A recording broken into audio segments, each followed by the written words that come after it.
Hi, my name is Tony Richards and I'm the photographer and videographer for the Robert H. Smith School of Business. Now that we're all home full time, I thought it would be good to give you guys some tips on how to do video from home.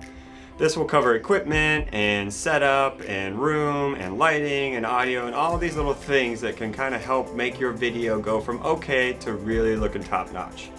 All of these tips are applicable whether you're using a laptop or a tablet or a phone or a fancy digital camera to do your recording on. So don't worry about having a nice setup. Just follow these tips and they should make your video look a little bit nicer. The first thing we're going to talk about today is the space that you're using to do your recording. You want to make sure that it is clear of clutter behind you. You don't want things sticking out of your head or your shoulders or over here. You want it nice and clean. I'm in my home office right now and normally there's a bike and some helmets and some backpacks over here and lots of clutter going on. So I made sure to clear it all out before I started recording so that everything would look nice behind me. The second thing you want to keep in mind is you want your camera stable. So if you're using a laptop, that's fine, but if you're using a phone or a tablet or something like that, don't try and hold it out in front of you and record yourself, and don't have somebody else hold it and try and record you because their arms are going to get tired and then it's going to shake and it looks weird. So make sure you have the camera on something nice and stable. Now let's talk about clothing. Obviously, you want to wear a shirt that's appropriate for your meeting or your interview. And what else you wear is up to you. But, if you are wearing something that you don't want everyone else to see below the waist, that you set up your framing so that no one sees it. For the composition, try and make sure that the camera isn't too low, shooting up at your nose. That's just not a good angle for anybody. The other thing you want to keep in mind is to fill the screen with you. You don't need a lot of space between the top of your head and the top of the screen. Otherwise, you just end up with a lot of ceiling back there and it looks distracting and there's no reason for it to be there. You don't want to be here or here. Definitely don't want to be here. Pretty sure you don't want to be like this either. As far as the bottom, I have it going down to my waist right now so that you can see my hands as I'm talking. If you don't want to do that, you can cut it off around your armpits for a tighter shot. Next, I want to talk about interruptions.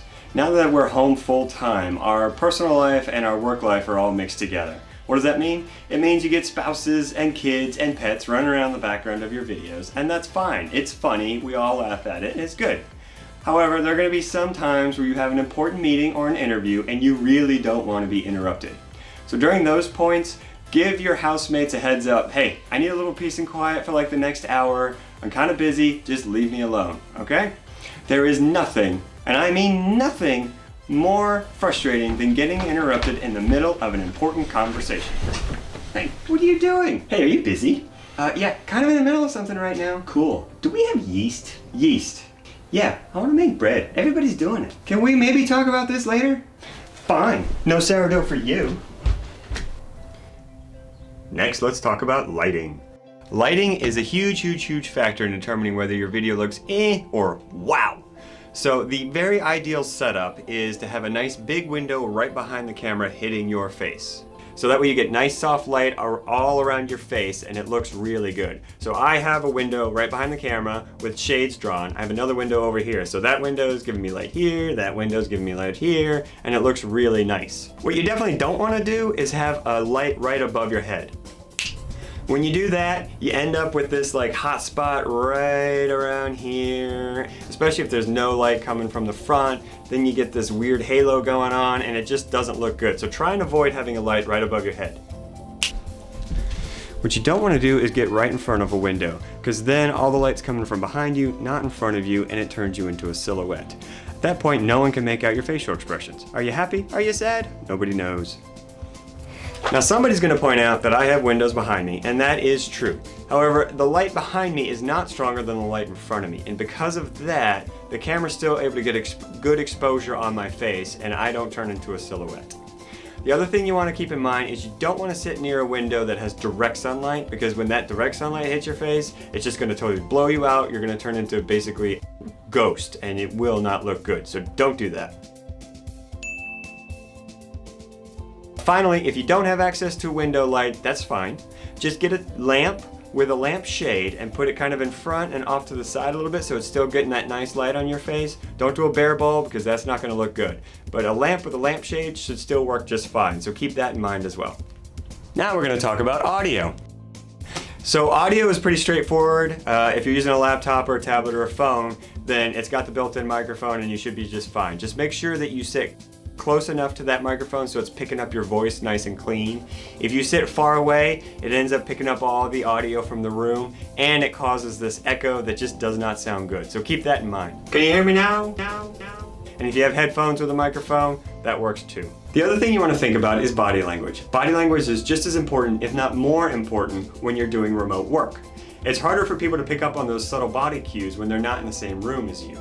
So think about that as you're talking to people. You want to be engaging, you want to be emotive, you want to use your hands. If you're a hands talker, that's totally fine.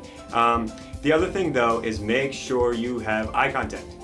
It's really easy when you're working remotely and you've got the camera set up, but then you got another screen over here with information on it that you look at the information, you keep looking at the information as you're talking, you keep looking at the information as you're talking, and then the viewers start to wonder, are they still talking to me? Are they talking to somebody else? Is there somebody else in the room with them? So make sure you keep eye contact with the people as you're talking to them. All right, it's very basic stuff. It's the kind of stuff that you would do naturally when you're in the room with somebody. You just need to keep that in mind when you're doing it virtually. It's not easy talking to a camera. It's a very foreign concept for most people, and it's a very cold interaction. So you want to amp up that body language to make sure that you're still engaging to the other people. Got it? Good. Now let's talk about preparation. Preparation is just as important when you're doing things remote as when you're in person. So the big thing is rehearse, rehearse, rehearse. That applies anytime you have an important meeting or an interview. Now the beauty of the remote setup is that you can have notes behind the camera that you can refer to during your talk.